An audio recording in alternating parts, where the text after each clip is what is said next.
এইমাত্র পাওয়া খবর, শাকিব খান ও অপু বিশ্বাসের একমাত্র সন্তান আব্রাহাম খান জয় অসুস্থ হয়ে হাসপাতালের বেডে চিকিৎসাধীন রয়েছে। পারিবারিক সূত্রে জানা যায়, আজ হঠাৎ বাসার সিঁড়ি থেকে পড়ে মাথায় গুরুতর আঘাত পায় জয়। দ্রুত তাকে ঢাকার একটি বেসরকারি হাসপাতালে ভর্তি করা হয়। জানা গেছে, অপু বিশ্বাস নিজেই ছেলেকে হাসপাতালে নিয়ে যান এবং চিকিৎসকদের তত্ত্বাবধানে রাখেন। খবরটি পৌঁছে যায় শাকিব খানের কাছেও। তবে তিনি জানান, ঈদের সিনেমার কাজ নিয়ে ভীষণ ব্যস্ত থাকায় এই মুহূর্তে হাসপাতালে আসা তার পক্ষে সম্ভব হচ্ছে না।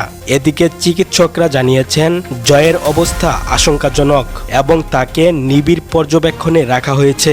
গোপন সূত্রের দাবি, সন্তানের এমন সংকটময় মুহূর্তে বাবার অনুপস্থিতি নিয়ে অপু বিশ্বাস ভেঙে পড়েন। তিনি নাকি আবেগময় কণ্ঠে বলেন, ছেলে জীবন মৃত্যুর লড়াই করছে, অথচ তার বাবার সময় নেই হাসপাতালে এসে পাশে দাঁড়ানোর। সবশেষে ছেলের দ্রুত সুস্থতার জন্য সবার কাছে দোয়া চেয়েছেন অপু বিশ্বাস। এই ঘটনার পর ভক্তদের মাঝে উদ্বেগ ও আলোচনা ছড়িয়ে পড়েছে। জয়ের সুস্থতা কামনায় সবাই প্রার্থনা করছেন।